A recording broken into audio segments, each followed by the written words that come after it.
Pinalagan din ni Senador Bato de la Rosa at ng mga kasama niya sa mayorya ang resolusyong nilagdaan ng 5 minority senator na humikayat sa kanyang sumuko. Sabi ni de la Rosa, huwag silang masyadong atat na siya'y makulong. Nakatutok si Mav Gonzalez. Masakit daw para kay Senador Bato de la Rosa na may mga kasamahan siya sa Senado na sila pang nananawagan sa kanyang sumuko na. Malungkot. Kasama natin yan eh. Matagal kami kasama sa Senado. Ganun-ganun na lang tayo na parang umalis ka dito. Hindi ka na, hindi ka namin kailangan, sumurinder ka.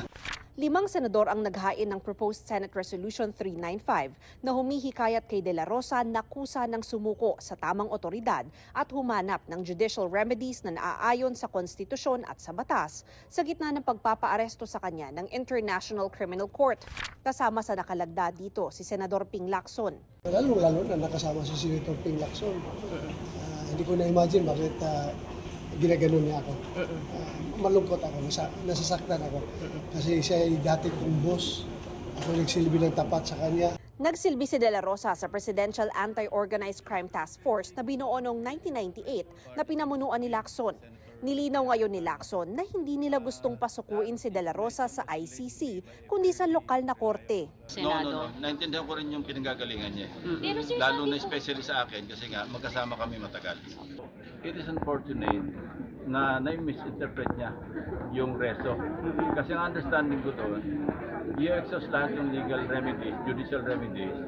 Tapos kung na-exhaust, sinabi na ng court, nag-issue ng order, authorizing yung then that's the time na mag-surrender sa voluntarily. Yun. Meaning? Which is not contrary to sa position ni Senate President Cayetano.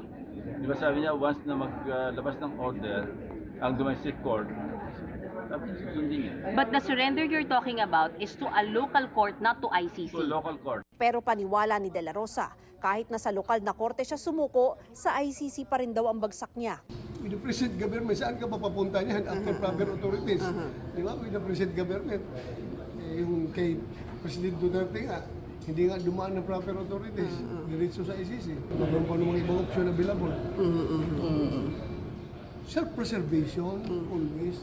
Bukod kay Lacson, nakapirma rin sa resolusyon sina Minority Leader Tito Soto at Senators Kiko Pangilinan, Risa Hontiveros at Bam Aquino. Mensahe ni De La Rosa sa kanila. Makiusap rin ako sa kanila na huwag masyado kayong atat na makulong ako. Hintayin lang ninyo. Pagbigyan lang niyo ako ng tsansa na i-avail yung remaining legal remedies na pwede kong i-avail. Siniguro naman ni Senate President Alan Peter Cayetano na susuko si De La Rosa basta't galing ang warrant of arrest mula sa isang korte ng Pilipinas. Kaya nabastusan daw siya sa resolusyon ng minorya dahil para saan daw ba yun? May konting kabastusan yung resolution. Para na kaming sirang plaka. Diba? Napaulit-ulit that senators, just like any individual, can exhaust and should be given the ability to exhaust all legal remedies. And then pag na-exhaust lahat, then of course we will surrender them. Usually the senators themselves surrender themselves and we will assist. Sagot naman ni Pangilinan na author ng resolusyon, basahin lang yung resolution. Nandun naman lahat. It's based on the law and the Constitution. I don't see any reason why pambabasahin. Sa ngayon, nasa ilalim ng protective custody ng Senado si De La Rosa.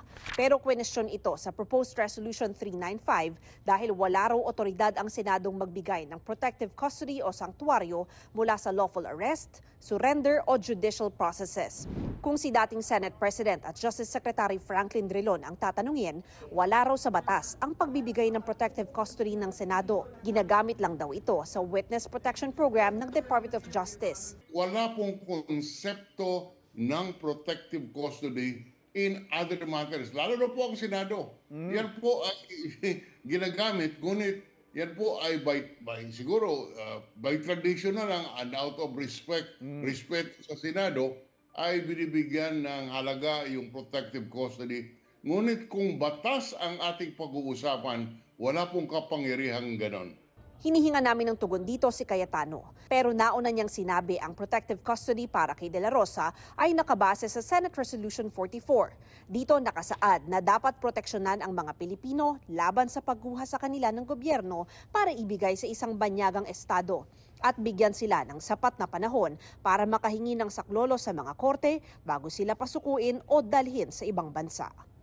Mav Gonzalez, Nakatutok, 24 Oras.